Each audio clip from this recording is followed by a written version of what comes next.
Hello, let me do hopefully a quick no ums video number 34 for September the 25th, the last one of the month, where I've had a fairly good run of doing my vocal videos this week. I did another vocal video, this one on codes in languages through Patsy Ruddenberg's The Need for Words, talking about, and this I've done the first half. I've done elaborated codes, and basically elaborated codes are speaking in a way that is fully accessible to anyone.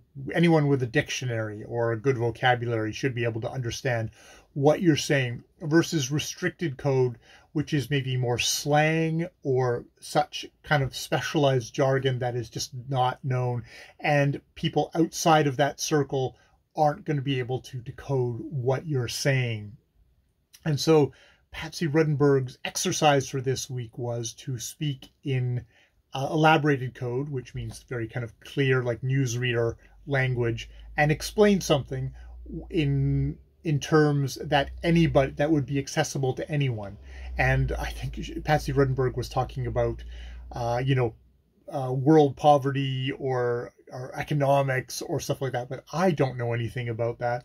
So I did one on what is BookTube, and I did it was a long video, but I did it as thoroughly and as basically as possible, starting off explaining what is YouTube. I didn't explain what the internet was, but I explained what YouTube is, and then went from there explaining how it narrows down to various different communities and finally getting to BookTube, and then describing a little bit of the activities of what happens on BookTube, of this particular interest group within the gigantic onrush of materials that you can find on YouTube. This is one little interest group, and then how that splits up into even smaller and smaller groups until you get down to an audience of one, which is me on this channel, which isn't even necessarily BookTube, even though it's obviously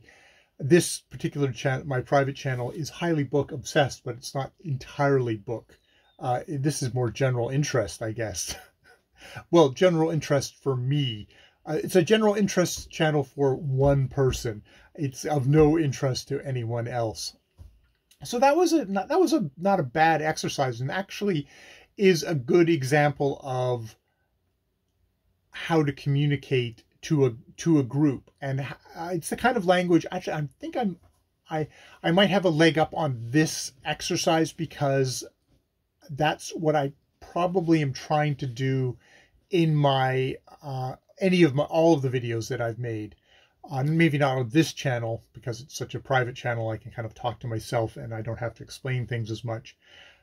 But on my general BookTube channel, my active general BookTube channel, is trying to express myself in a way that anybody clicking on the video should be able to understand what I am saying.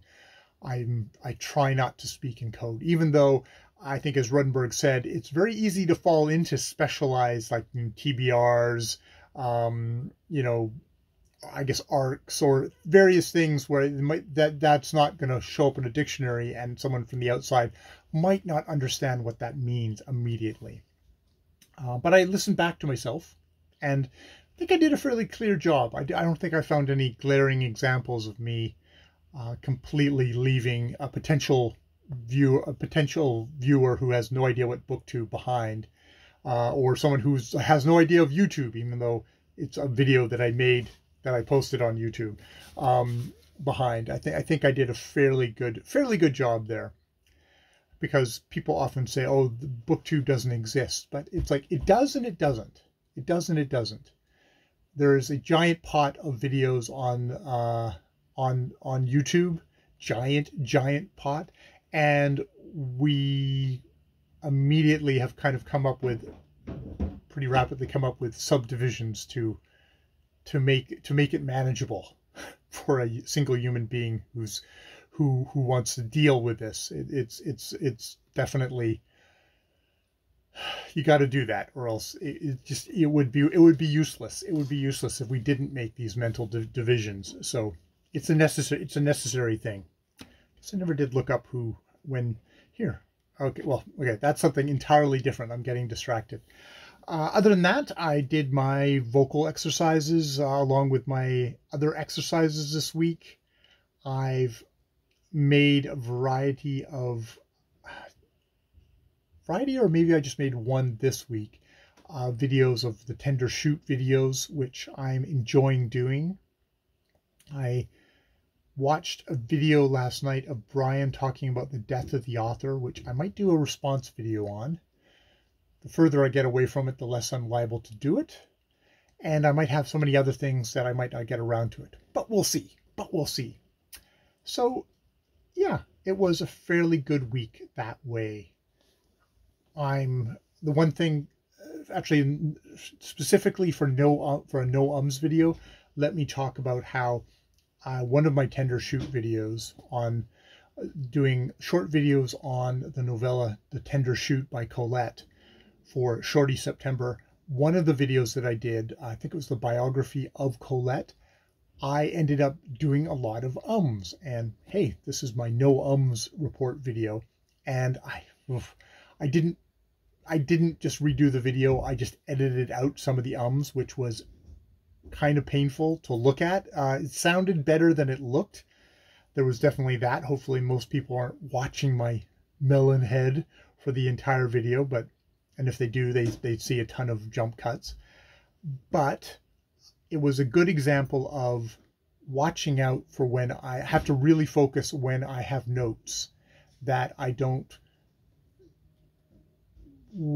be working along, saying something and then go, and then back to the thing. It's like, if I'm going to, it's fine to work from notes, but to try and work from notes where I glance over, improve your voice. That is one of the things that I'm trying to do on this channel with daily articulation exercises. Now, it's a little awkward that I am looking down. It's probably not the best way for best part of presentation. But I should try. It's trying to get things down to bullet points and then leaving the text in front of you down, but having it there as a support to go, and was there anything else I wanted to say?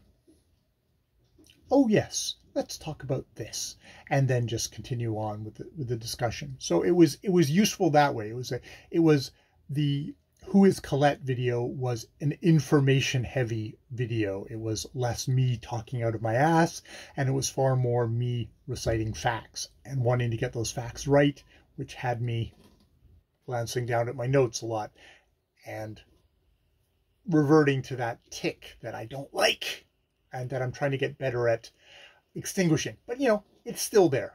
It is still there. It is a natural response. It'll happen. Take a breath. Let it in, let it out, and go on to the next thing. All right. I'm going to leave it there and maybe go edit or put together some of those videos and start publishing them, because with my tender shoot videos, I only have, including today, 1, 2, 3, 4, 5, 6 days left. And I might have at least 6 videos in me to publish on the tender shoot. I'd really like to have it done by the end of the month. All right. I've been Jay. More videos later.